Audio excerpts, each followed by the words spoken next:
আসসালামু আলাইকুম। এই ভিডিওতে আমরা দেখব কিভাবে এসএসএইচ কি বেসড অথেন্টিকেশনের মাধ্যমে আমরা আমাদের ভিপিএস এ অ্যাক্সেস করতে পারি। আমরা অলরেডি পাসওয়ার্ড বেসড অথেন্টিকেশনের মাধ্যমে আমাদের ভিপিএসটাকে অ্যাক্সেস করতে পারতেছি, কিন্তু এসএসএইচ কি বেসড অথেন্টিকেশনটা মোর সিকিউর অ্যান্ড রেকমেন্ডেড। তাছাড়া এখন প্রতিবার যখন আমরা আমাদের ভিপিএসে লগ ইন করি, আমাদেরকে বারবার ম্যানুয়ালি পাসওয়ার্ড টাইপ করতে হয়। তো এসএসএইচ কি বেসড অথেন্টিকেশন সেটআপের মাধ্যমে আমরা বেটার সিকিউরিটি যেমন পাবো, একই সাথে আমাদেরকে বারবার পাসওয়ার্ড লিখতে হবে না। তো এসএসএইচ কি বেসড অথেন্টিকেশন সেটআপের জন্য আমাদেরকে বেশ কিছু স্টেপ ফলো করতে হবে। ফার্স্টে আমাদের লোকাল মেশিনে এসএসএইচ কি পেয়ার্স জেনারেট করতে হবে, যেখানে আমরা একটা প্রাইভেট কি পাবো এবং একটা পাবলিক কি পাবো। আমরা যে প্রাইভেট কিটা পাবো, আমরা ভুলেও আমাদের লোকাল মেশিন ছাড়া অন্য কোথাও এই প্রাইভেট কিটাকে এক্সপোজ করব না। কিন্তু যে পাবলিক কিটা পাবো, এই পাবলিক কিটাকে আমাদের ভিপিএসের মধ্যে অথরাইজড কিজ নামে একটা ফাইল থাকবে, ওই ফাইলের মধ্যে স্টোর করব। তো এই ভিডিওতে আমরা বেশ কিছু কমান্ড রান করব। তো সবগুলো কমান্ডই গিটহাবের মাধ্যমে আপনাদেরকে শেয়ার করে দেওয়া হবে। তো ফার্স্টে আমরা দেখে নিই যে আমাদের সিস্টেমে এক্সিস্টিং কোনো এসএসএইচ কি আছে কি না। তো আমরা এখন ম্যাকে আসি, যেই কারণে আমরা ম্যাক এবং লিনাক্সের এই গাইডলাইনটা ফলো করব। তো ম্যাকে এবং লিনাক্সে সাধারণত হোম ডিরেক্টরির মধ্যে .sh নামে একটা ফোল্ডার থাকে এবং ওই ফোল্ডারের মধ্যেই এসএসএইচ কিগুলো থাকে। তো আমরা ফার্স্টেই আমাদের টার্মিনাল ওপেন করব। টার্মিনাল ওপেন করে এখানে লিখব সিডি, এটা টিল্ডা সাইন বলে মোস্ট প্রবাবলি, /.ssh। এটা লিখে আমরা আমাদের হোম ডিরেক্টরির মধ্যে থাকা .ssh ফোল্ডারে প্রবেশ করব। এখানে ls কমান্ড লিখব। ls কমান্ড লিখলে এই ফোল্ডারের মধ্যে থাকা সব ধরনের ফাইলস এবং ফোল্ডার্সগুলো দেখতে পাবো। তো আমি এখানে কোনো এক্সিস্টিং কোনো এসএসএইচ কি দেখতে পাচ্ছি না, তো যে কারণে আমরা এখন স্ক্র্যাচ থেকে জেনারেট করব। তো এসএসএইচ কি জেনারেট করতে গেলে যেই কমান্ডটা লিখতে হবে, এটা আমি কপি করে আমাদের টার্মিনালে পেস্ট করতেছি। তো এসএসএইচ কি জেনারেট করার জন্য আমরা এসএসএইচ কিজেন নামে একটা টুল আছে, এই টুলটা ব্যবহার করতেছি। -t বলতে বোঝাচ্ছে আমরা যেই টাইপের কি জেনারেট করতে চাচ্ছি। তো বেশ কয়েক টাইপের এসএসএইচ কি আছে, এর মধ্যে ED25519 এটা সবচেয়ে লেটেস্ট, সিকিউর এবং ফাস্ট। -c দিয়ে আমরা পরে এখানে একটা কমেন্ট লিখতে পারবো। তো কমেন্ট হিসাবে আপাতত আমি আমার ইমেলটা লিখে দিচ্ছি।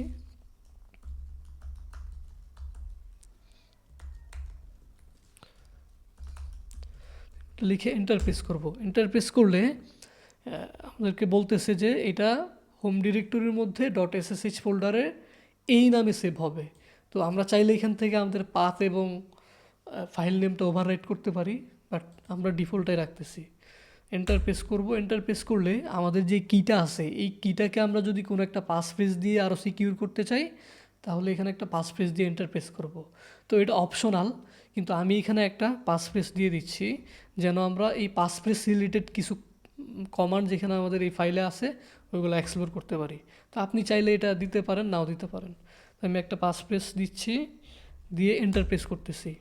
সেম পাসফ্রেজটা আবার দিব, আবার দিয়ে এন্টার প্রেস করলে আমাদের এসএসএইচ কিটা জেনারেট হয়ে যাবে।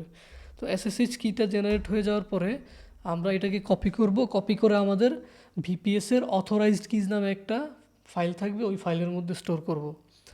তো আমরা অলরেডি এসএসএইচ ফোল্ডারের মধ্যে আছি, তো আমরা চাইলে আবার আমাদের ফাইলসের লিস্টটা দেখতে পারি ls কমান্ডের মাধ্যমে।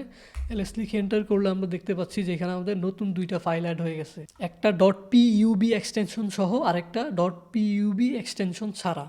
তো .pub এক্সটেনশন সহ যেটা, এটা হচ্ছে আমাদের পাবলিক কি, আর .pub ছাড়াটা হচ্ছে আমাদের প্রাইভেট কি।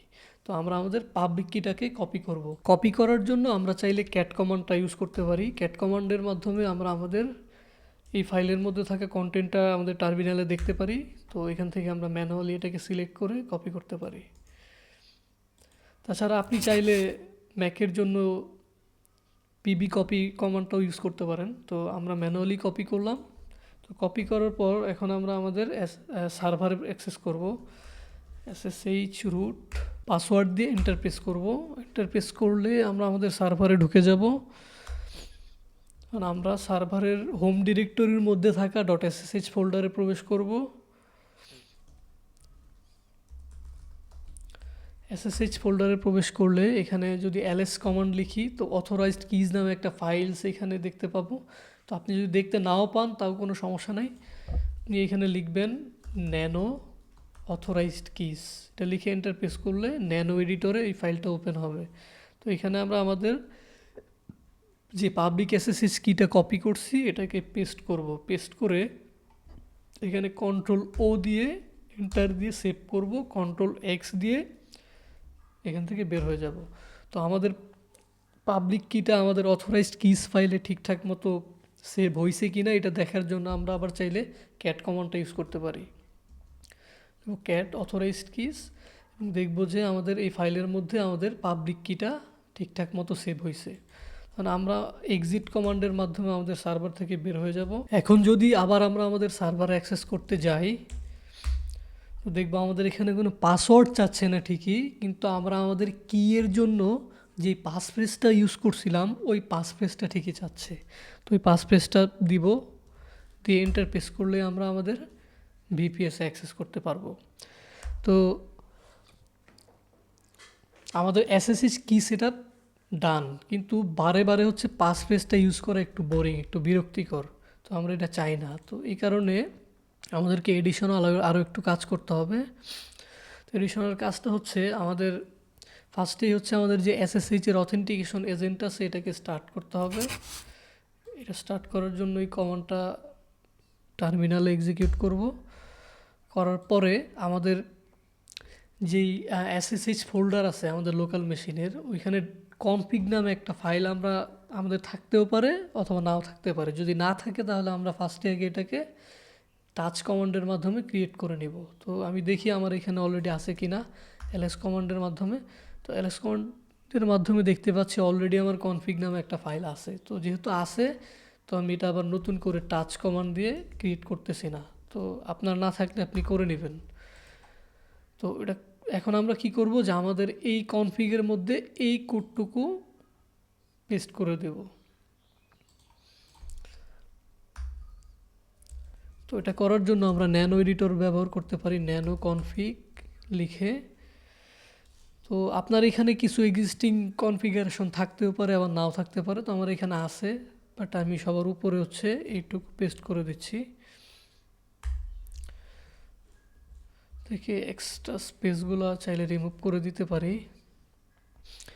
তো একইভাবে আমরা কন্ট্রোল ও লিখে এন্টার দিয়ে সেভ করব, কন্ট্রোল এক্স প্রেস করে এখান থেকে বের হয়ে যাব। তো আমাদের কনফিগারেশন ফাইলটা আপডেট করা ডান। তো আপনি যদি লিনাক্সে হন তাহলে আপনার এই এই লাইনটা আপনার লিখতে হবে না, আপনি এই লাইনটা বাদে বাকিটুকু লিখবেন।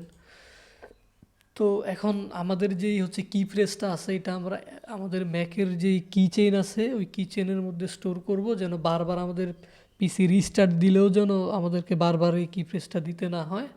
তো আপনি লিনাক্সে থাকলে আপনার এখানে এটা কাজ করবে না, আপনি এই কমান্ডটা দিবেন। তো আমাদের যেহেতু ম্যাকে আছি আমরা এই কমান্ডটা লিখব, টার্মিনালে এই কমান্ডটা লিখে এন্টার প্রেস করব।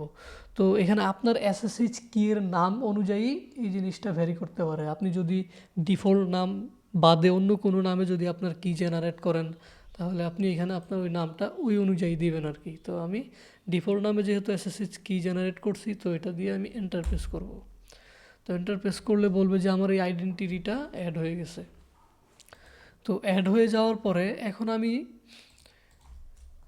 এসএসএইচ রুট আমাদের আইপি দিয়ে আমাদের সার্ভারে অ্যাক্সেস করতে চাইলে আমাদেরকে আর আমাদের পাসফ্রেজটা চাবে না।